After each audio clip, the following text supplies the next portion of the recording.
এবার জানবো স্ত্রীর সাথে আচরণ।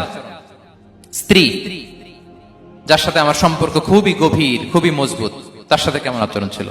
সিরাতে অনেক কথা এসেছে, আমাদের সময় নেই, সংক্ষেপে বলি। স্ত্রীদের তিনি আগে সালাম দিতেন, মসজিদ থেকে ঘরে পৌঁছে দিতেন, ঘরের কাজে সহযোগিতা করতেন, ওঠে ওঠার সময় হেল্প করতেন, মাঝে মাঝে স্ত্রীদের পরামর্শও নিতেন। আপনারা এগুলো করেন তো? করেন? এই যে আওয়াজ নাই, পেছনে কিন্তু ভাবিরা বসে আছে সবাই।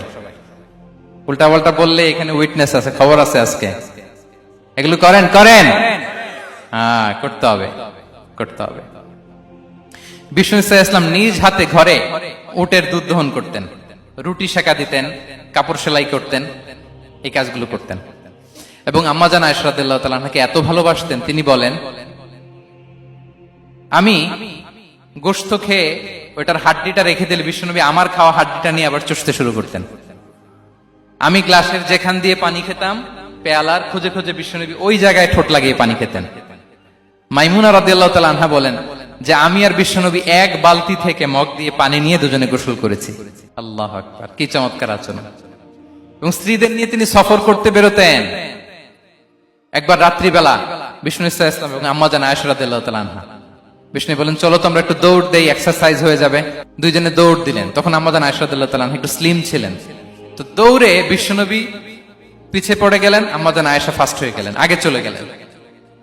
বড্ড খুশি, উনি বিশ্বনবীকে হারিয়েছেন। আবার অনেক বছর পরে, তখন সময়ের ব্যবধানে আম্মা জান আয়েশা একটু হেলদি হয়ে গিয়েছেন, আগের মতো আর চিকন নেই। আবার বিশ্বনবী এক রাতে বললেন, আয়েশা চলো আজকেও একটু এক্সারসাইজ করি, দৌড় দেই। দুজন মিলে দৌড় দিলেন। আজকে বিশ্বনবী আর আম্মা জান আয়েশাকে চান্স দেন নাই, তিনি জোরে দৌড়ে আম্মা জান আয়েশাকে রানার আপ করে দিলেন, উনি ফার্স্ট হয়ে গেলেন। এরপর কি বললেন জানেন? সুনান আবু দাউদের হাদিস, তিনি বললেন, ইয়া আয়েশা হাদিহি বিতিলকা সাবকা। দেখেন বিশ্বনবী মনে রাখছেন, নোটে রাখছেন। বিশ্বনবী বললেন, আয়েশা ওই যে এত বছর আগে কোন এক রাতে মরুভূমিতে দৌড়ে আমাকে হারাইছিলা, আজকে ওইটার বদলা নিয়ে নিলাম। তিলকা সাবকা, ওইটার বিনিময়ে এটা। ওই দিন তুমি জিতছিলা, আজকে তোমার উপর আমি জিতে গেলাম। কি হৃদ্যতা ছিল, কি সম্পর্ক ছিল হ্যাঁ স্ত্রীর সাথে। তাই বলে মনে করবেন না যে কোনো মনোমালিন্য হতো না, হতো। মানবিক যে ব্যাপারগুলো, মাঝে মাঝে একটু ছোটখাটো মিষ্টি ঝগড়া, একটু মনোমালিন্য, এটাও হতো। এবং বিশ্বনবী এটাও টের পেতেন। তিনি বলতেন, আয়েশা ইন্নী লা আ'লামু ইযা কুনতি আলাইয়া গাদবা ওয়া ইযা কুনতি আলাইয়া রাদিয়া।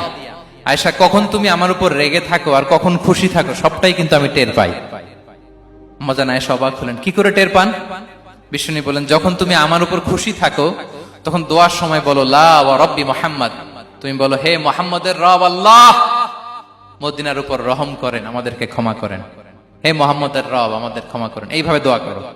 আর যখন তুমি রেগে থাকো তখন আমার নামটা মুখ দিয়ে নিতে চাও না, তখন তুমি দোয়াতে বলো লা ওয়া রাব্বি ইব্রাহিম, হে ইব্রাহিমের আল্লাহ, হে ইব্রাহিম নবীর খোদা, আমাদের মাফ করো। তখন তুমি আমার নাম নাও না, কৌশলে আমার নামটা বাদ দাও।